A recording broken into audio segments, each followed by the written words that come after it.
Donc, on reprend les cours sur PowerShell et encore une fois, introduction aux néophytes. On peut faire, c'est un langage hein, qui est interprété, mais qui peut être euh, orienté objet.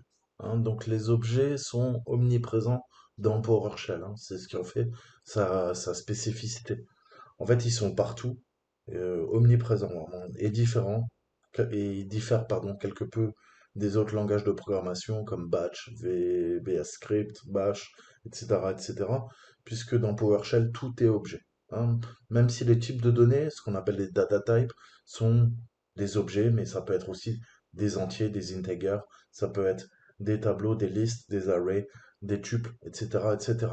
Donc, ce qu'il faut bien comprendre, c'est que les objets ont des propriétés qu'on appelle properties et on a des méthodes hein, de programmation qu'on appelle methods, donc des fonctions. On va appliquer des fonctions et se servir de ces objets pour faire des choses plus compliquées. Hein.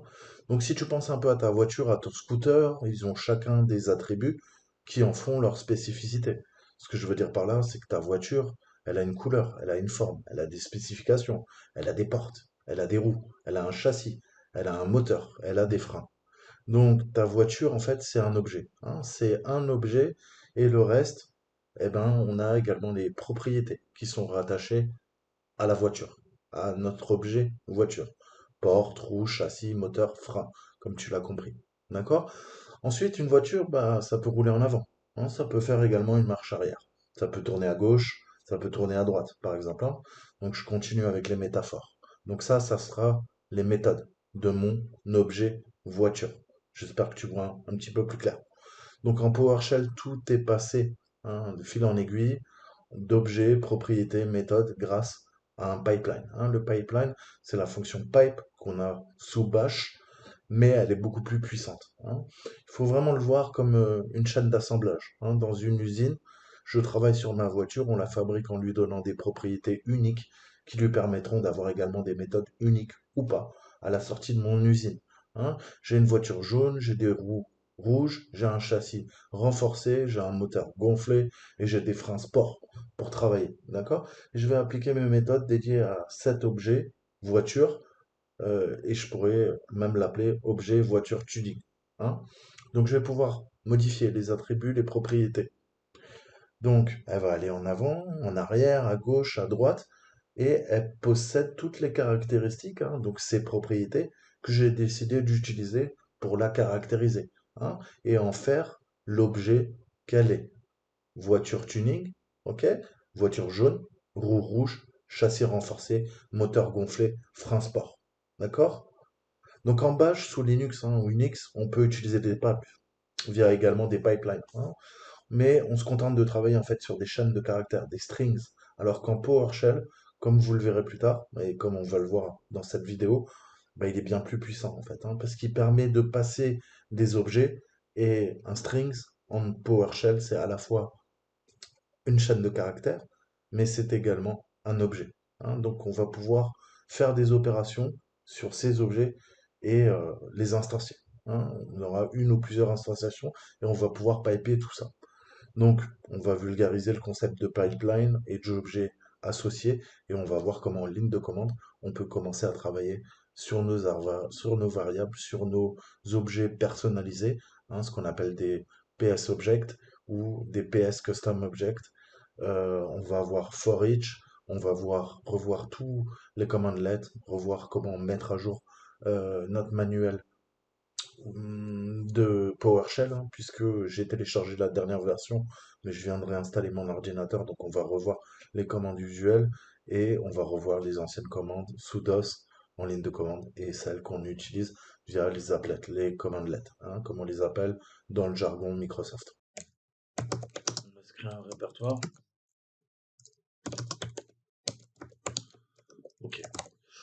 Alors, ce qu'il faut comprendre, euh, encore une fois, je vous disais, on va travailler sur les objets, on va voir un peu la différence. Alors, on va voir le premier objet, c'est les strings. Hein. Les strings, je vous disais, contrairement à d'autres langages, eh ben, un string, c'est à la fois un string, hein, une chaîne de caractères, mais c'est aussi un objet. Là, je vous demande d'écrire ça, hein, vous l'avez bien compris. Donc, imaginons que je fasse un write output, on va lui dire hello world, classique. Ok, donc là il me l'affiche, il n'y a pas de problème. Mais on peut aussi déclarer. Là je déclare une variable avec un dollar, je l'appelle strings, et je vais dire écoute, je vais faire un write output, et on lui remet hello world. Hein, ça va devenir mon objet.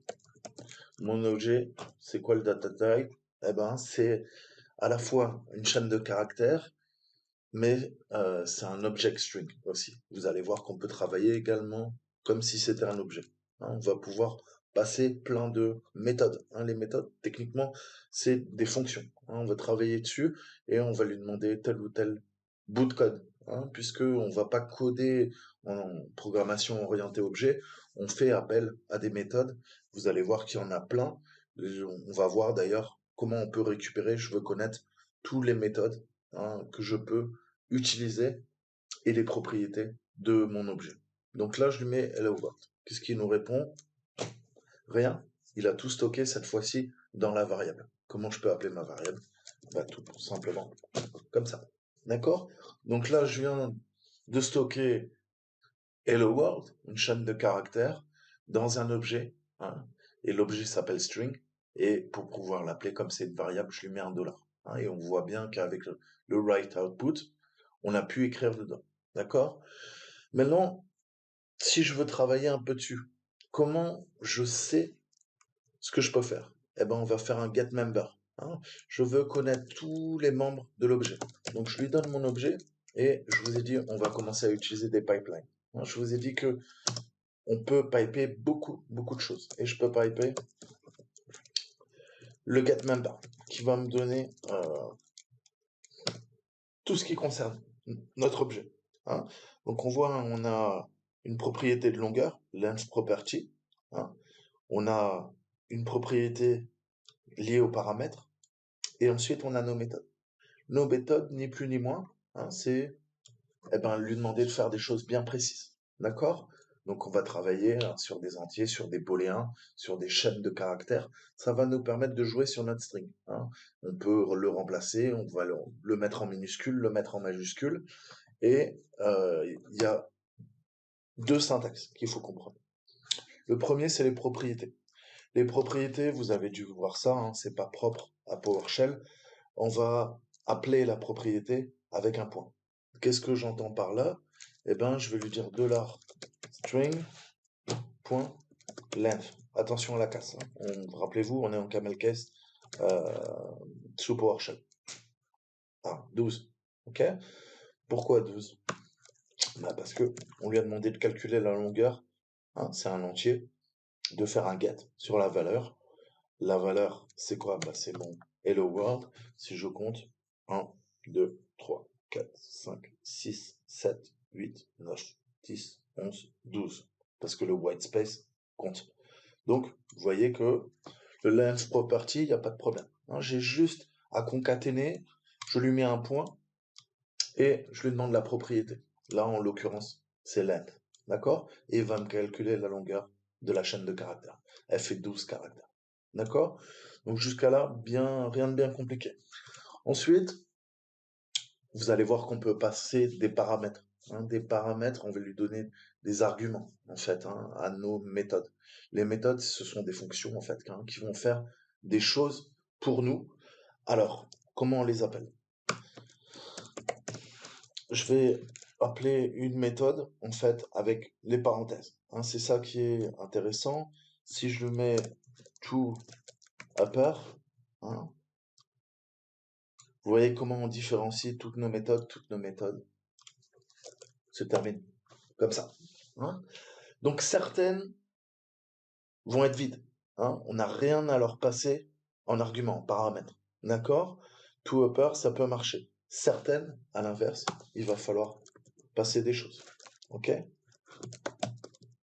Là, je suis en train de passer en paramètre à la méthode. D'accord? Donc, il y en a beaucoup. Hein. Allez voir sur Internet. Hein. Vous avez le manuel entier hein, avec tous les commandlets, toutes les méthodes que vous pouvez utiliser. Hein. Time to date méthode. Hein. Vous allez voir, on se prend pas la tête. On va aller voir. convertit une valeur spécifiée en valeur date time. Hein. Appel de cette méthode, qui lève toujours un valid cast exception. On peut travailler sur un string. Hein. Donc, vous avez tout là. Hein. Appel de la méthode. Donc, n'hésitez pas à vous créer, hein, vous le passez en favori tout simplement, et vous allez pouvoir jeter un coup d'œil pour savoir comment l'utiliser et qu'est-ce qu'on peut lui passer en paramètres, comment on gère les exceptions, etc., etc. Hein. Donc ça, c'est à vous de creuser. Et l'avantage que vous avez, là, on voit en C#, on a, comment dire, un exemple. Hein. Vous aurez toujours des exemples, et au début, quand on débute, franchement, le manuel est extrêmement bien fait. Hein. Vous voyez, vous avez différentes versions. Alors, pareil, référez-vous à la version que vous utilisez. Là, on est sur du .NET, d'accord? Vous avez différents core versions, hein, la 5, la 6, la 7, la dernière, et vous pouvez chercher ce que vous avez besoin, d'accord? Pour savoir. Hein, si je tape là, ok, j'ai un string length property, ok? C'est ce qu'on a utilisé, d'accord? Public int length $get. Bah ouais, exactement. D'accord? Donc n'hésitez pas à regarder et à creuser, hein, tout simplement, il n'y a pas de secret. D'accord? Donc, je vais vous donner un exemple. Euh, Là, je suis en minuscule. Ok, on va travailler sur notre objet et on va lui passer le upper. D'accord? Donc, on va lui dire string, point, et on a une fonction qui s'appelle toUpper, hein, et je lui passe rien. Ah, vous voyez qu'il me passe tout en majuscule. D'accord?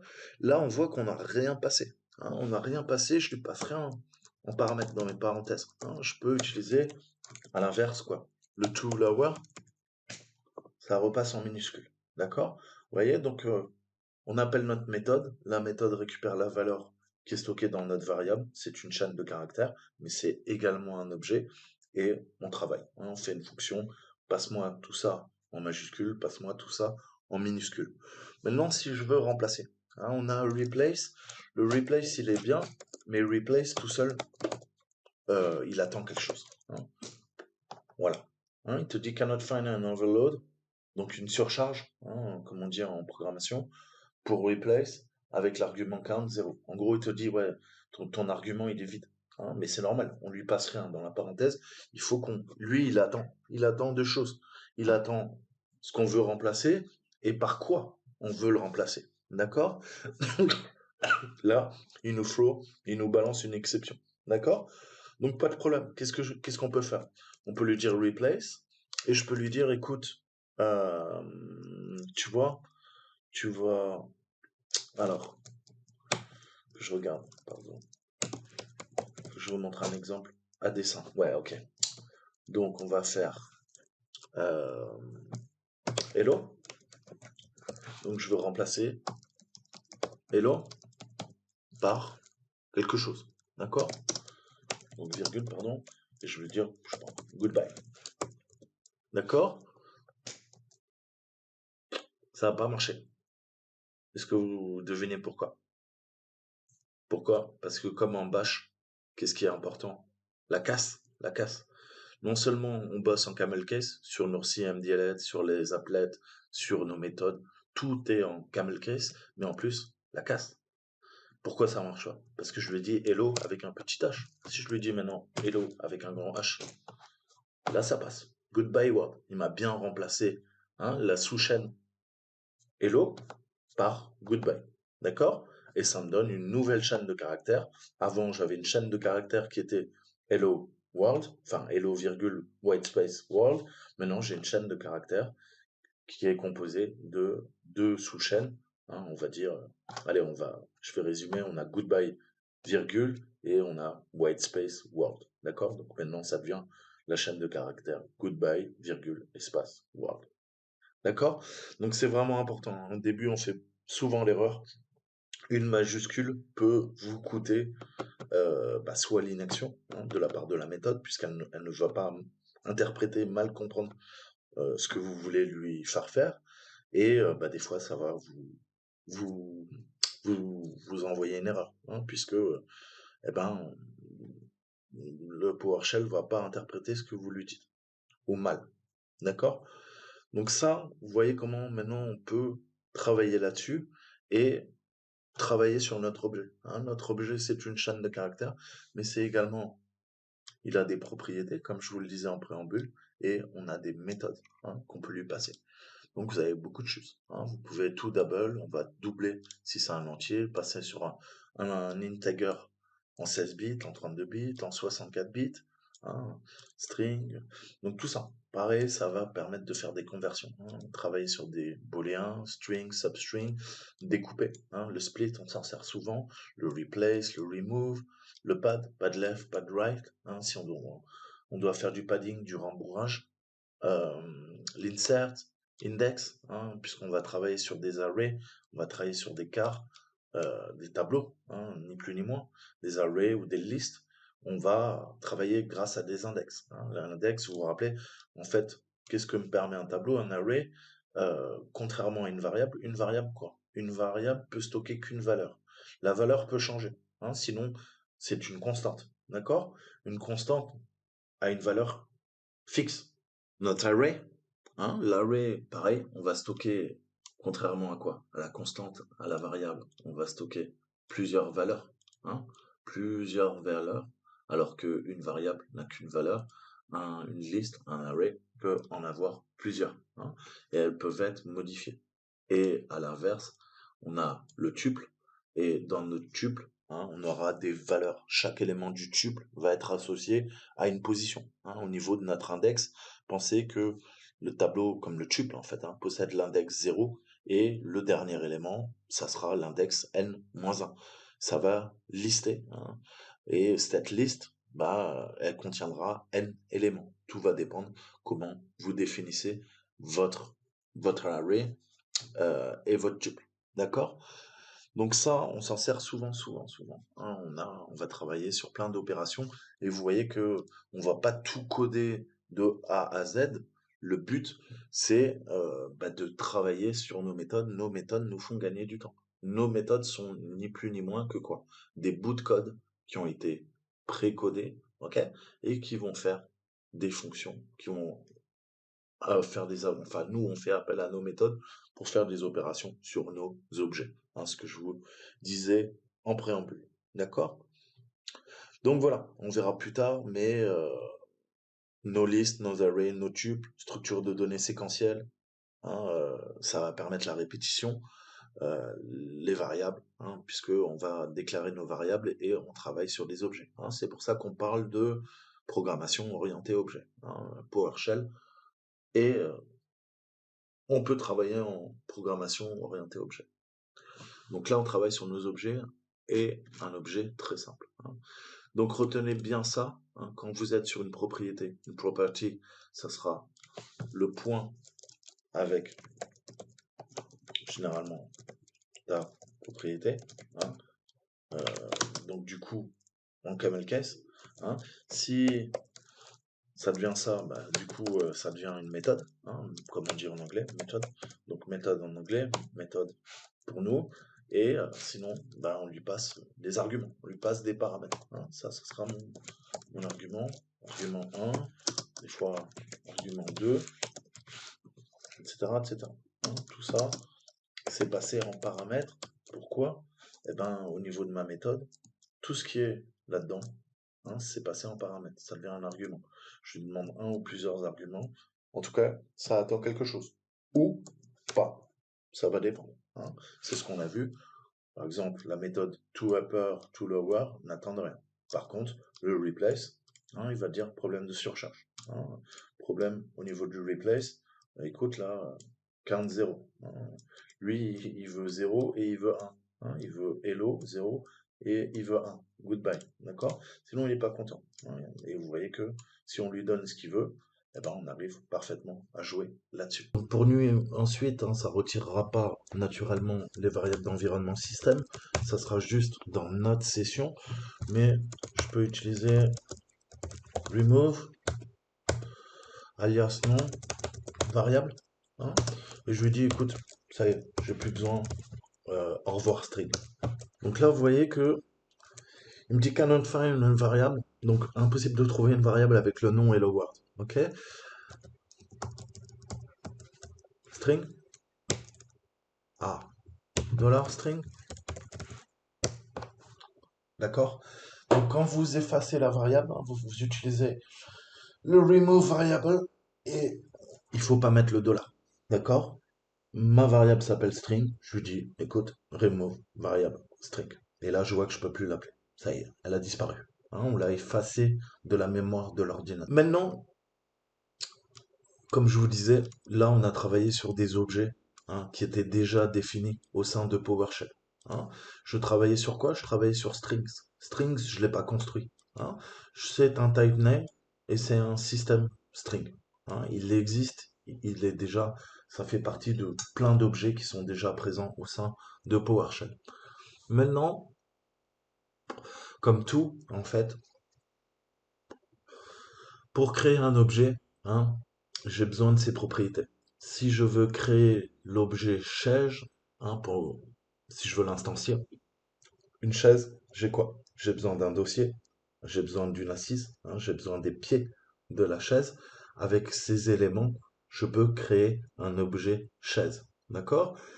Donc soit je vais faire appel à des librairies, hein, des méthodes, des classes, qui me permettent de construire automatiquement ma chaise, soit il va falloir que je parte de zéro et que je code mes pieds, hein, que je code mon assise, que je code le dossier, et je vais dire, bah écoute, l'objet chaise, c'est quatre pieds, un dossier, une assise, hein, et comme ça, tu vas pouvoir poser tes fesses dessus. Hein, et s'il y a trois pieds, tu risques de glisser de ta chaise. Hein. S'il y a quatre pieds à ma chaise, l'objet est complet, tu peux l'utiliser. Tu peux t'asseoir dessus, tu risques pas de te péter la gueule. D'accord? Ben, nous, c'est pareil. Hein. On peut utiliser des objets préexistants ou on peut créer nos propres objets. Hein. Donc, on va utiliser par exemple le hash table et je vais vous montrer, on va travailler, on va se créer une petite voiture. Et là, on va parler, hein, on travaille en clé valeur. Hein. Donc, je mets mon arrobase et là, je vais ouvrir. Hein, et vous vous rappelez ce que je vous disais en préambule? On va lui donner des caractéristiques. Mon objet, il a des caractéristiques bien définies. Il a la couleur. Couleur, on va lui dire jaune. Hein. Ensuite, transmission,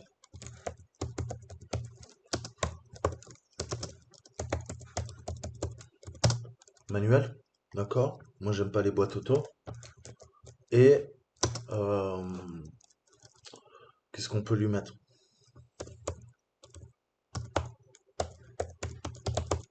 Décapotable? Non, pas de chance. Donc là, je travaille sur un booléen. D'accord? Donc je le passe à false. D'accord?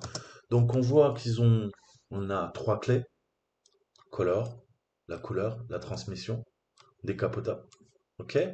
Et la valeur pour chaque clé. Color est égal à jaune, c'est une chaîne de caractères. Transmission est égale à une autre chaîne de caractères, manuel. Et décapotable est égal à une valeur, mais cette valeur, cette fois-ci, c'est pas une chaîne de caractères, c'est un booléen. Soit c'est vrai, soit c'est faux. Là, c'est faux. Elle n'est pas décapotable. D'accord? Donc ça, je vais pouvoir définir et tout sera stocké dans ma hash table. Qu'est-ce qu'on peut faire? Eh ben, quelle est la différence? Là, on est en train de construire. Hein.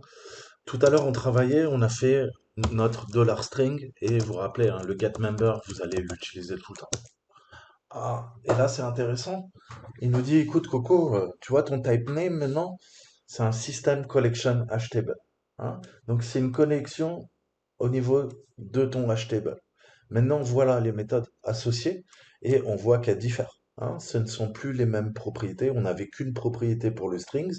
Là, pour mon hashtable, j'ai value, j'ai syncroot, j'ai keys, is synchronized, read only, fixed size, count. J'ai, j'avais un paramètre de propriété pour strings, j'en ai un autre. Ça, là, c'est item. Et j'ai d'autres méthodes qui ne s'appliquaient pas à strings. Hein. Vous pouvez en retrouver des communs où ils sont liés à collection. Et je travaille sur un hash table. D'accord? Par contre, on est toujours dans système. Hein. Avant, on était dans system strings. Maintenant, je suis dans system collection et je travaille sur mon htable. D'accord? Donc là, je viens d'instancier. Donc maintenant, on va appeler un type accelerator. Hein, typiquement, c'est ce qu'on dit, c'est là on travaille sur le type. Un accélérateur de type, c'est ce qu'on appelle un custom object. Alors, je vais l'appeler. La syntaxe est un peu particulière, hein, ça sera entre crochets. Je lui dis PowerShell, PS, custom, object, tout est en minuscule. Et je lui passe quoi? Je concatène avec htable. Et là, il me dit qu'il n'arrive pas à convertir. Donc, ce qu'il faut bien comprendre aussi, c'est que si vous n'êtes pas admin en PowerShell, vous serez dans un mode qu'on appelle le constraint language. Hein. Et là, il y a des opérations que vous n'allez pas pouvoir utiliser, des constructeurs, des accélérateurs, hein, au niveau de notre programmation orientée objet. Hein, je vous montre un exemple tout simple. J'ouvre un terminal normal. Ok. Quelle est la différence? Hop, il n'est pas en admin. J'en ouvre un deuxième en administrateur.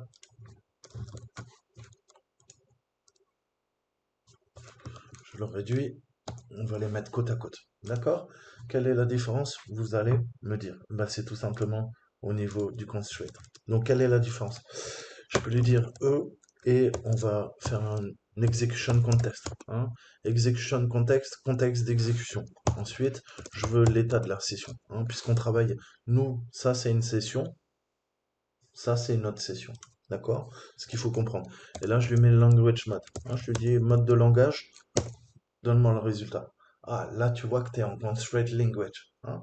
Donc, tu es restreint. Tu es restreint.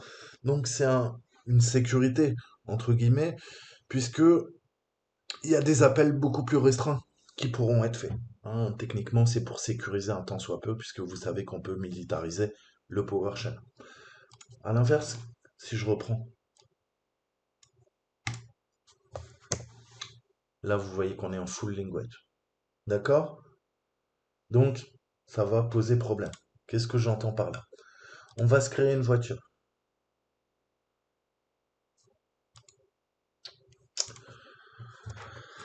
Donc, on va se créer ma voiture.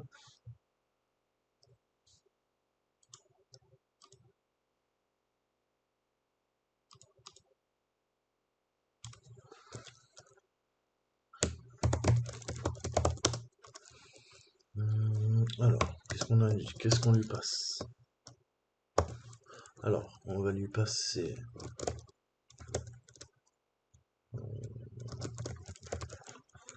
couleur. On va les mettre rouge. On va lui mettre la transmission. J'aime pas les automatiques.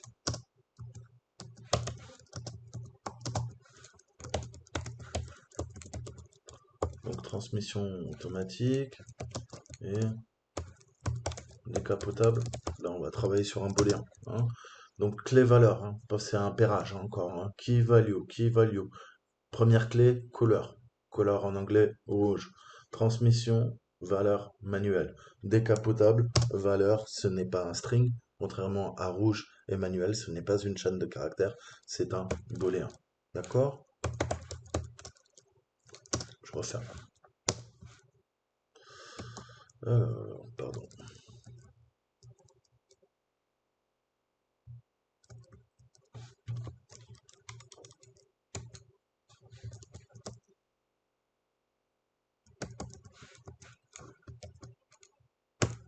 Ok?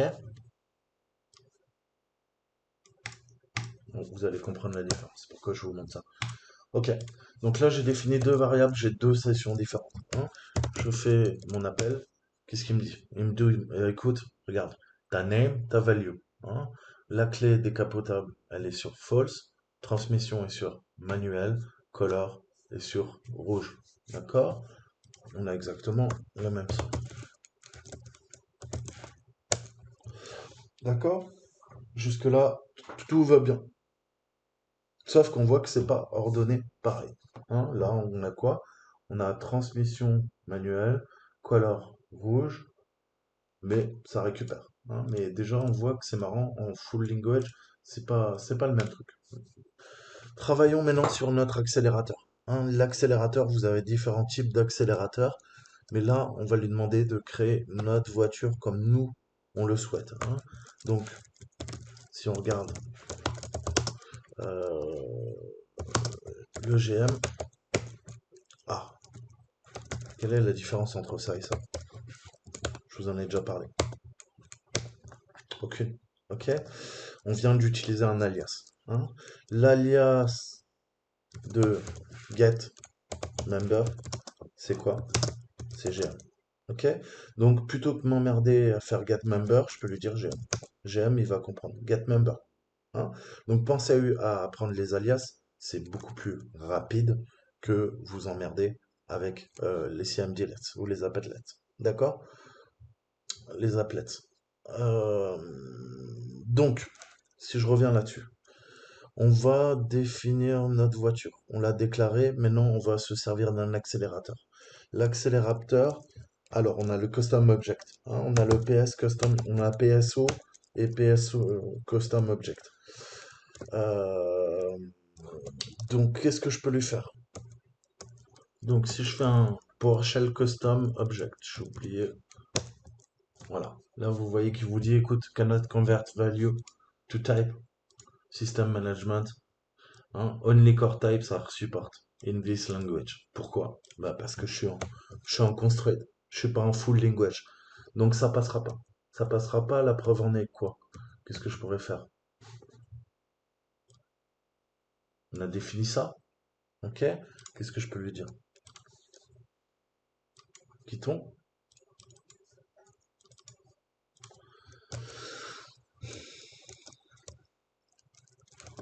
J'appelle mon accélérateur.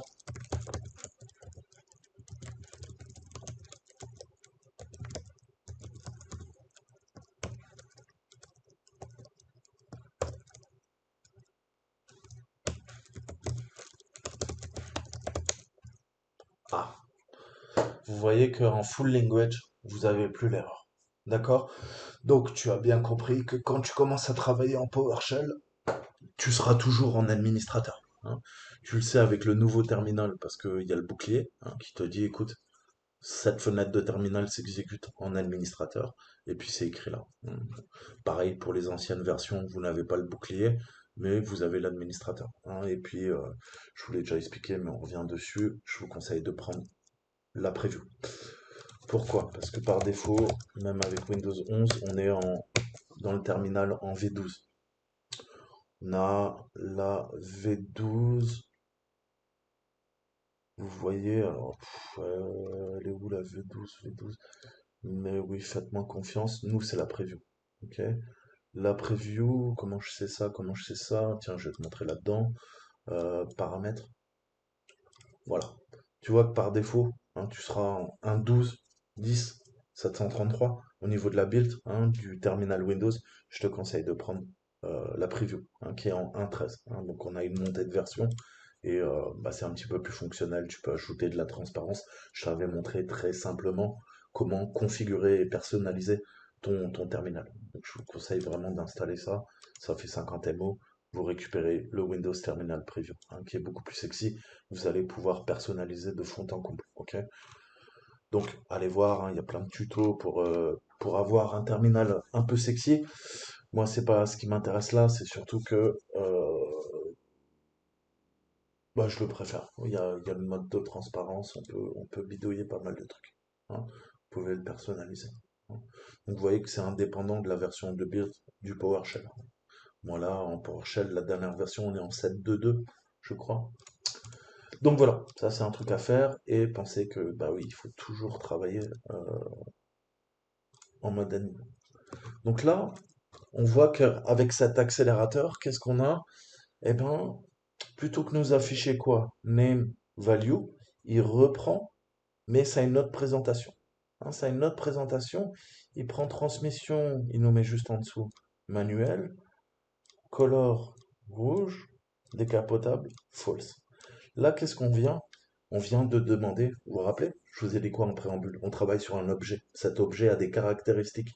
On vient de définir des caractéristiques, des propriétés à notre objet. Mon objet, je l'ai défini grâce à ma hashtable, hein. Donc ça va nous permettre de construire, hein, plus tard, on verra ça, mais c'est comment dire, comment construire des objets complexes pour pouvoir ensuite les appeler, hein. On instancie et après on va pouvoir cloner ces objets à l'infini pour s'en servir dans notre code, ok? Pour pouvoir faire des appels et ils feront exactement ce qu'on aura défini. Une voiture, je vous l'ai dit, avance, recule, tourne à gauche, tourne à droite. Celle-ci est en transmission manuelle, elle a une couleur rouge et elle est décapotable. Elle n'est pas décapotable, c'est sur false, c'est un booléen, hein. Si je veux qu'elle soit décapotable, je quoi? Ben, je la passe. Surtout, là, elle est devenue décapotable. Elle est devenue décapotable. D'accord? Donc voilà, toujours travailler, hein, sur des métaphores que vous compreniez. Encore une fois, hein, si vous êtes calé en programmation, vous allez me dire, Saltin, t'es gentil avec tes petites vidéos. Cette vidéo, eh ben, bien sûr, c'est pour les néophytes, pour ceux qui débutent, hein. Comme moi, je vous ai dit, moi, je suis pas programmeur, hein, j'apprends en même temps que vous. Donc, plus sérieusement, euh, voilà comment on peut travailler là-dessus, hein. Mais maintenant, je veux quoi? Je veux créer mon objet, hein. J'ai ma hashtable, mais maintenant, je vais lui dire, écoute, tu as une variable qui s'appelle voiture et on va travailler sur. Alors, il y a deux syntaxes, hein. Vous pouvez aussi utiliser le camel case, hein. Certes, très souvent, vous le verrez comme ça. Ça, c'est la syntaxe, j'ai envie de dire Microsoft, hein, mais vous pouvez le mettre en minuscule. Et vous savez, sous PowerShell, c'est ça qui est compliqué. C'est que autant il y a certaines choses, c'est sensible à la casse, il faudra du camel case, autant ça, c'est exactement pareil que ça. D'accord? Et je lui dis quoi? Ben, je lui dis, écoute, va regarder dans ma hashtable et tu me construis à partir de la hashtable de mon objet custo, hein, contrairement à strings. Strings qui était un objet non custo, hein, qui était un objet standardisé au sein de PowerShell. Là, je lui dis, tu me crées une voiture, variable voiture. Ok? Maintenant, qu'est-ce que je peux lui dire? On peut faire le getMember, hein. Je vous ai dit, utilisez vos quoi? Vos alias. Alors, égal non, c'est pas une valeur. Par contre, je peux piper. Je pipe quoi? L'objet, je le pipe à GM. Et là, il me dit, écoute, pour cet objet, tu es bien en System Management Automation PS Custom Object. Donc, tu vois, je travaille bien sur un objet personnalisé. Je viens de construire ma voiture.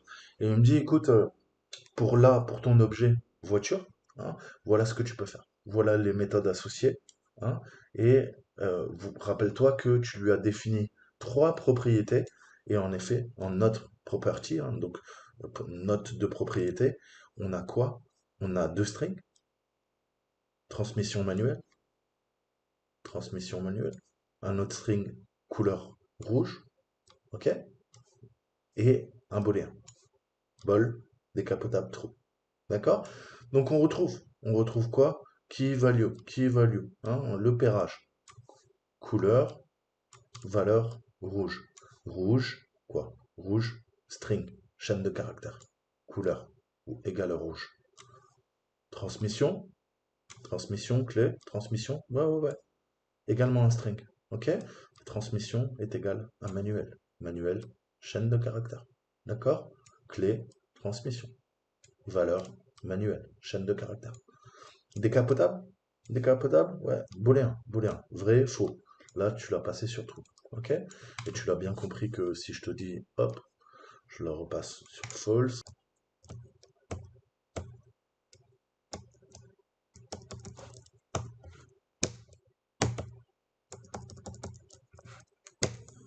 Prends. Je viens d'instancier deux objets, hein. J'ai ma voiture et j'ai voiture 1. Il y en a une qui est décapotable, l'autre qui est pas décapotable. D'accord? Par contre, les deux, elles sont quoi? Elles sont rouges et elles ont une boîte manuelle, pas automatique. D'accord? Tu vois comment je peux commencer à manipuler mes objets, à les instancier? Qu'est-ce que je t'ai dit en préambule? C'est une chaîne de production. Tu es dans une usine, tu as tes robots, tu as tes ouvriers qui vont construire des objets pour toi. Ces objets, une fois qu'ils sont construits, tu peux t'en servir au sein de ton usine pour en construire un, 100, peu importe, ok? Et tu vas combiner. Tu vas combiner des voitures avec des bus, avec des bicyclettes, avec des chaises, hein, avec des rideaux, avec des maisons, avec des bâtiments, ce que tu veux, hein. Il suffit de définir ton objet, lui donner un nom, le stocker dans une variable ou un autre type de données.